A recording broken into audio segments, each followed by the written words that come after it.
James has a stack of books to review, and that's his dinner for today with some almond milk and that awesome chocolate. And I'm going to review the Dressmaker and some things over there. So, I'll just cut in front. Sorry, I didn't plan that out very well. It doesn't make any difference. There's all sorts of times when things go in front of a camera or whatever. So, you may have noticed lately, pretty big. And there's, what I've been feeding James is not what I've been eating. Sometimes I've been eating good salads, and a lot of the time I've been eating chips. And I can't even eat these.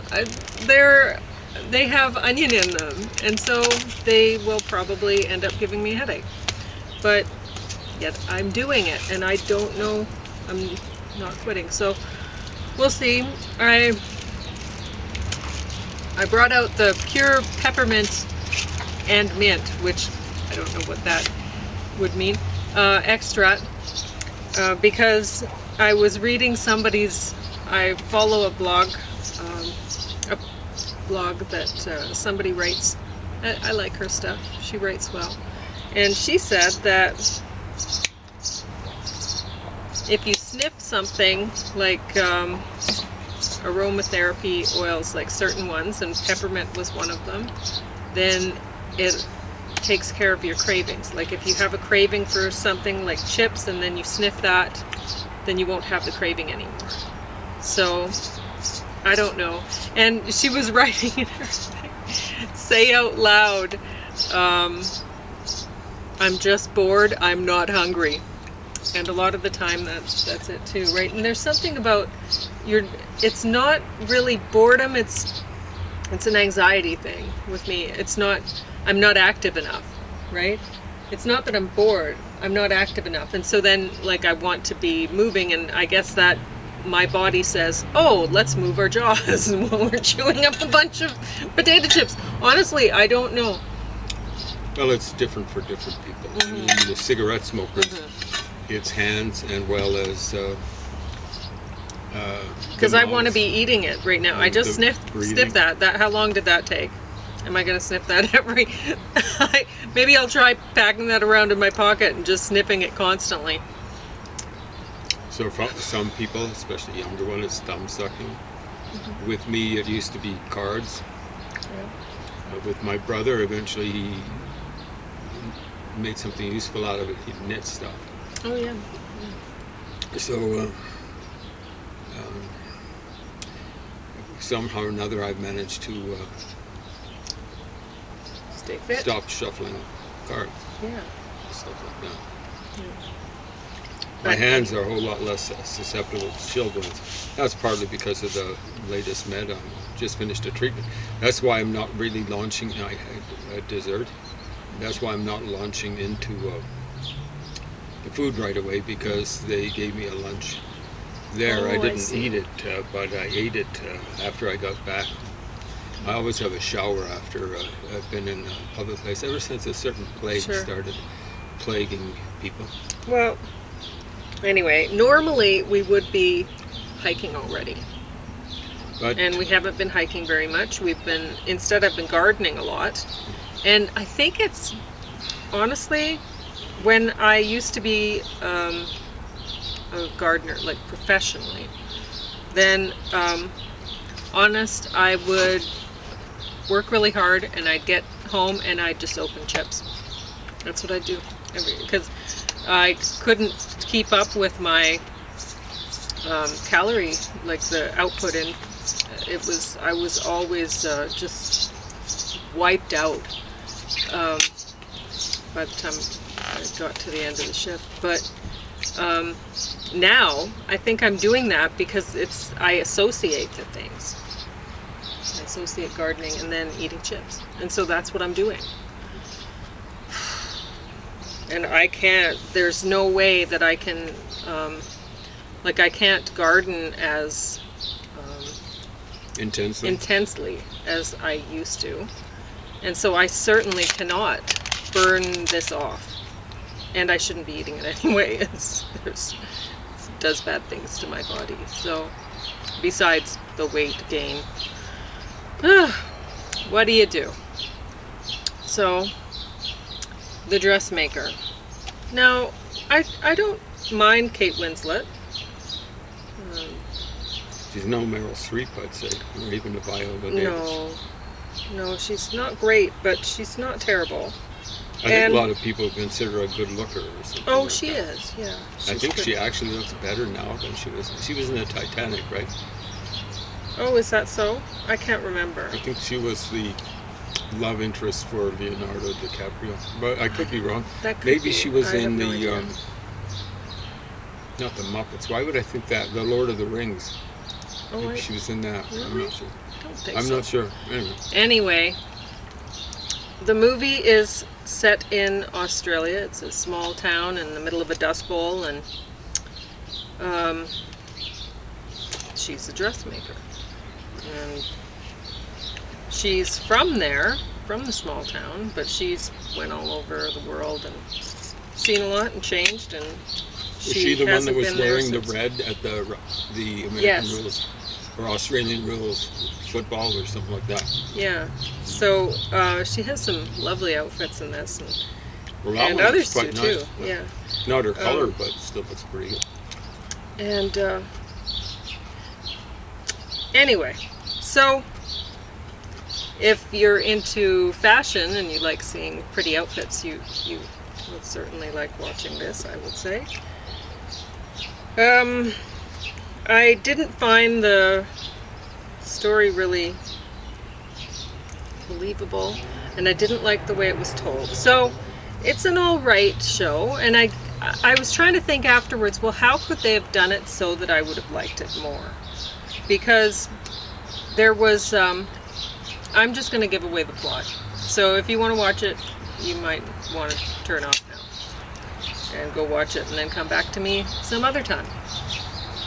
So this woman, she had left the small town when she was a girl, just a little girl, because she was accused of killing a boy. So the townsfolk, they think she's a murderer. And maybe it makes sense that they thought that, but it turns out that she wasn't. It turns out she was actually repeatedly abused by the boy, and he liked to pretend that he was a bull, and he'd charge, right, at people head first, and he'd get them in the stomach, and I guess it really hurt them more than him somehow. And I don't know, I haven't been charged and had somebody nail me in the stomach with their head, and I haven't done that to somebody else, so I really couldn't tell you which hurts more. I can't imagine. I can't imagine it would feel good. I don't know why anyone would do that. Charge somebody, and anyway. Do it to themselves or to someone else. Yes. They might run into someone with a six-pack and end up hurting themselves more. I don't know. Someone could have eaten lunch. I'm reminded of a guy called Bosworth, I believe his name was, who used to play football on the line, and he was saying he always made sure he ate a lot before a game. So the line is where the people were thumping each other. He said if someone thumped him really hard, he'd chuck the food on the guy. It was a disincentive for the guy to do it again. Okay, that's funny. Anyway, so what happens in this movie is the guy charges her, and he's charged her a lot, and he's already slammed her head against the brick wall that she's standing in front of a couple times, and she's just standing there waiting for the abuse, and he's going to charge her, and there's nobody else around. He's going to charge her, and then or charge at her, I guess, and then just at the last minute she moves out of the way, and so he charges into the brick wall. So he killed himself, is what happened. I suppose it could happen. I suppose it could. Gordie Howe almost lost his life. He was, I think, trying to thump someone that way, and the guy got out of the way, and Gordie went into the boards, and he almost lost his life. He had a permanent eye tick as a result of it. that was at the beginning of his career. For the longest while, people thought he was the greatest player ever, and then Bobby Orr hit. So that's not the part actually that I didn't find believable, really. I mean, I'm kind of like, why would anyone do that? And I did like the way that the police officer dressed himself as a matador when he threw himself in front of the bus for her. I like that. But I don't know. Anyway, so that was I guess some artistic sort of symbolism or something like that. But anyway, now the other murders and stuff, there's at least one murder that happens, and I didn't believe that. And the way that another guy ended up accidentally committing suicide, that wasn't believable. And it sounds pretty unbelievable. Yeah, it really I was does. listening to it in the background and going, I can't make head nor tails of what's happening. There were a lot of flashbacks and stuff like that. Yeah. But what I didn't like the most about this story is there's the mystery there. Did she kill him? Did she not? But you're not given the information. I've said this before. If there's a mystery, you better give me the ability to solve it. And you better be really crafty about how you write so that I don't solve it quickly. It's got to be a challenge. But it wasn't there. There's no way that I could have figured out that the kid liked to pretend to be a bull and that he charged into the brick wall. I couldn't have figured that out. So it's useless. Really, for me. So some people might like that. I wouldn't mind it. Yeah, but if you like the fashion and stuff like that, you like a little bit of romance and whatever, and it's revenge. With a guy called Revenge Liam Hemsworth. Revenge, yeah. Yeah. So does he look a bit like Chris Hemsworth, the guy who used to play Thor? I don't think so. No. Okay. I was looking at that guy. He doesn't What look do you think? No. Anyway, I was just wondering. It's obviously English, but it's a fairly rare English name. So I was wondering if they're related. Sometimes these things happen. There's that Luke and whomever. They're both good comedians in a different kind of way. Mm. You know which guys I'm talking about? Yeah. But you can't remember who's either. I will in a while. It's hot and me. I find out that when I run into memory glitches. Luke Wilson and his brother, who's more popular, that I can't remember his name right now. Doesn't matter. I find that now sometimes I get memory glitches that last several days, just about a particular thing. But I found out that that's when it's either too hot outside or I've warmed up internally. Mm-hmm. It seems to affect, for me, brain functioning. And it's not just for the moment. I kind of develop a block about it or something like that. I can't remember the name, and then I'll try to remember the next day. It could be cool. Can't remember. Sometimes it lasts for weeks. Sometimes months. It lasts a couple days for me, but it comes back to me eventually. Now I just got to realize not to try and remember things when it's hot. Or when so you will hot. have to eat your potato. Yeah, I will be doing that. It's just, I'm going to have to do that inside because I don't want stuff dropping on the ground. Sure. Because I have to cut it up. And, oh, yes. I think I might put it on another plate. So we should mention that this Lindt chili dark chocolate is awesome.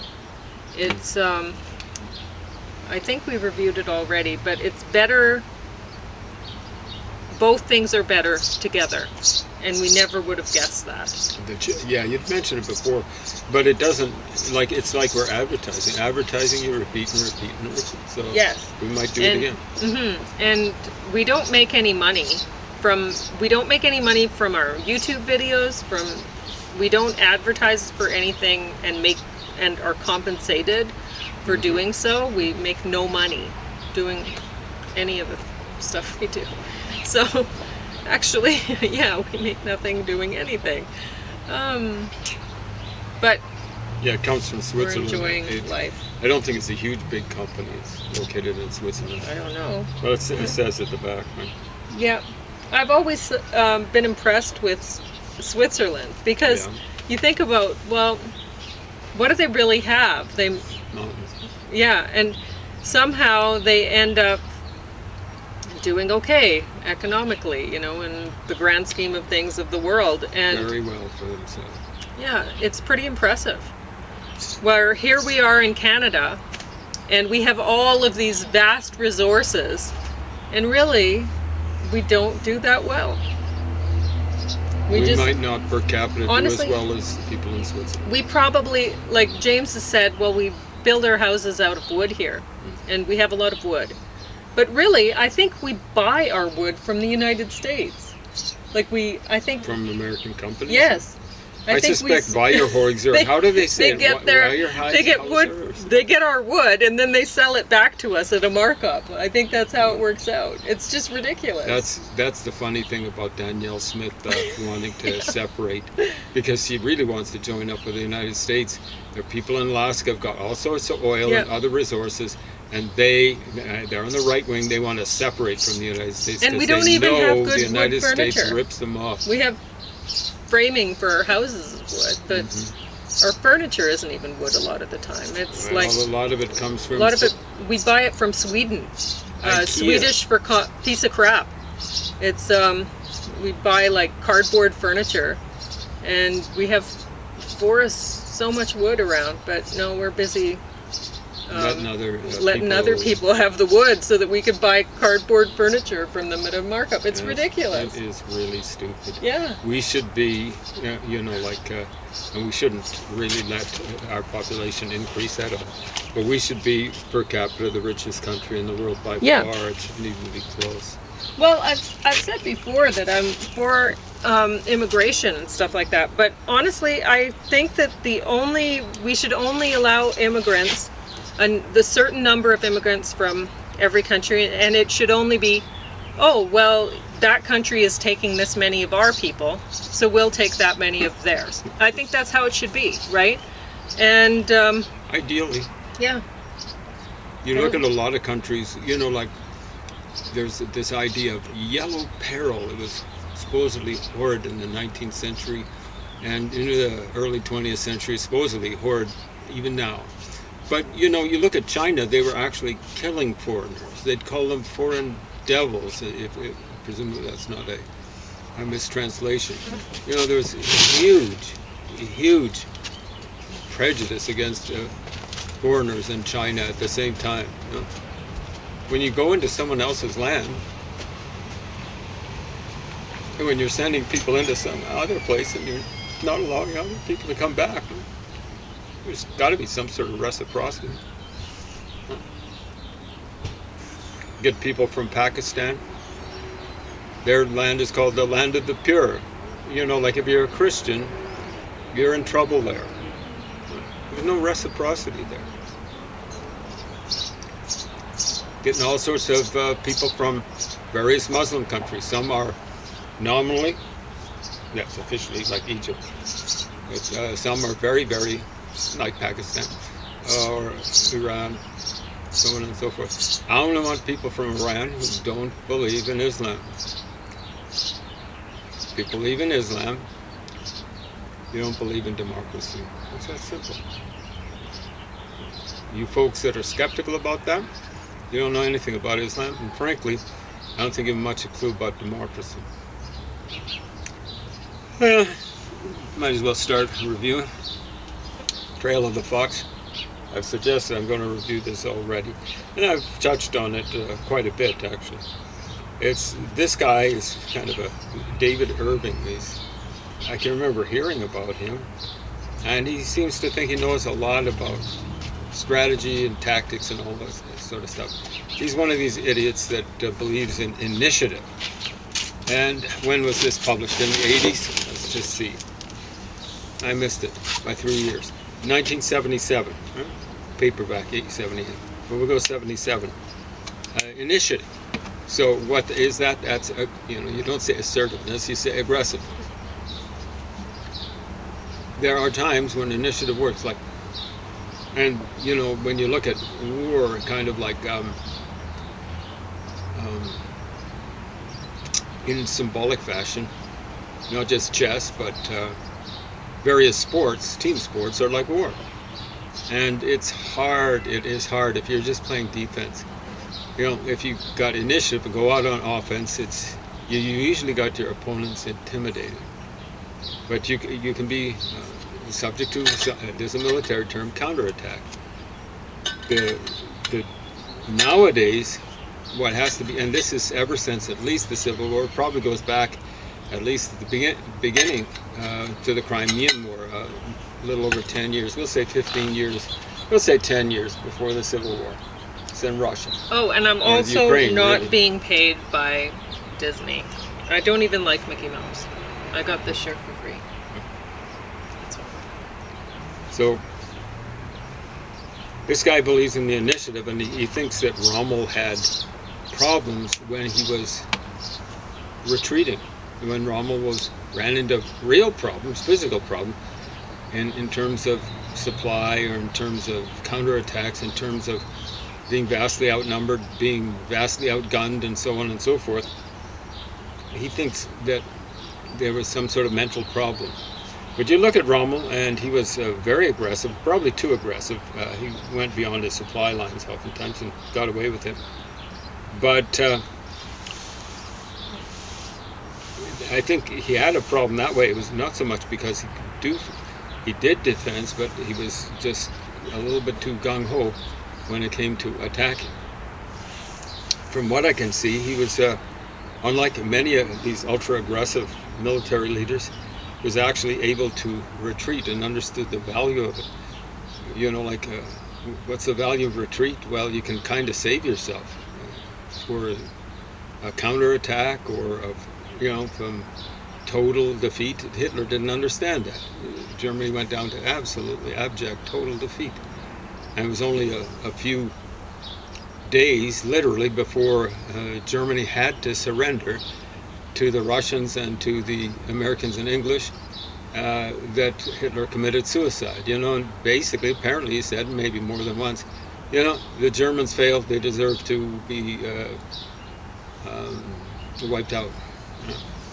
Well, he deserved to be wiped out, and so did pretty well anyone who was. And understand this: the Americans and the English, and to a lesser extent the Russians, they were very, very lenient with the Nazis. Every one of them should have been exterminated. Everyone who joined the Nazi Party, particularly anyone who, it was gung-ho about that. Maybe some people did that just because they were ambitious. But anyone who belonged to the Sturmabteilung, or the Schutzstaffel, that's the SA. Those Sturmabteilung is stormtroopers. Schutzstaffel, they're even worse. That's the SS. And anyone who belonged to the Gestapo, that's the basically, it's more like the security police. Now, there were people, I suppose, that belonged to the Nazi Party that were in Secret Service, the spy agency, or various spy agencies, who the Allies actually used or would have used. So there was a guy called Canaris, and he was actually feeding the Germans. He's a German guy. He had been an admiral, I think, and then became, I think it was the head of their Secret Service, the German. He was actually feeding Hitler and his flunkies false, can you believe that? False information. And that was actually more effective than what the generals who tried to assassinate Hitler was doing, because it made it easier, not easy, but easier for the Allies, for example, on D-Day. There was one guy who's like that, Richard Galen, or Richard Galen, if you want to mispronounce his first name. And I used to think, how could the Americans put up with this? Because he'd been in the Secret Service for the Germans, and the Americans used him during the Cold War. But I suspect he survived Hitler, Hitler didn't find out about him trying to help out the Allies during World War II. So, at any rate, I just wanted to emphasize that from what I can see, in particular, there's this one pass that where after the Americans invaded Africa from the west, from Morocco, they're coming towards Tunisia.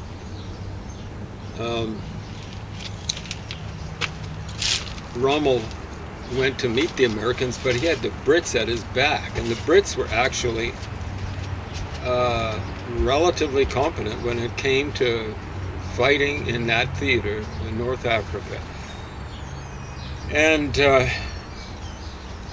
Rommel knew that he was going to lose, and you can lose abjectly, the way Hitler loved doing, or you can lose, be in the process of losing and try to get as much advantage for yourself in negotiations or whatever is possible. Rommel was a better soldier than Hitler, so he was thinking to himself, we've got to do a Dunkirk here in northern Africa, go into Sicily, and if needs be, and it was a case of needs be, go from Sicily into Italy and back to Germany or whatever. So what was the name of the pass? Passerine or something like that? I think it was something like a pass. I'll check it up here.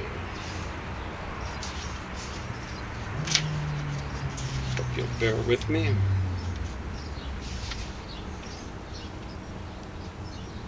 Doesn't have it in here.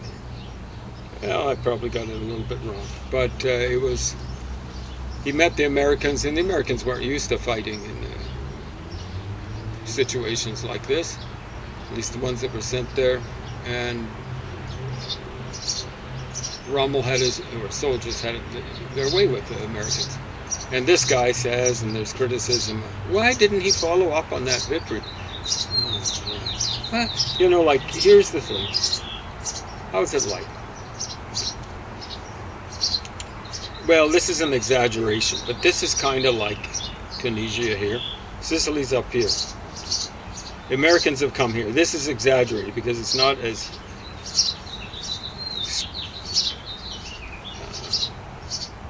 an emphatic peninsular form in Africa. But so the Americans have come this way. They're at this point in time incompetent because they just don't have much experience fighting any kind of war. The Brits are coming this way, and they've been fighting with Rommel back and forth and back and forth. They know this kind of warfare. It's highly mechanized, all this sort of stuff, tanks, army transports, self-propelled guns, that would be like cannons and stuff like that. It involves a lot of fluidity and so on and so forth. So here's Rommel. He comes out, he stomps the Americans at this one pass.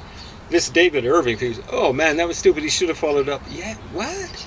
Because all the Brits have got to do, there's no one really in command. Rommel would have left a holding force back here. But, like Rommel knew better probably than anyone that he'd left in the holding force in Tunisia. Yeah, there'd be no one as good as Rommel. So Montgomery would just come in here and then say, so Tunisia's really close to Sicily. Montgomery would say, hey, you've been chasing the Americans and you lost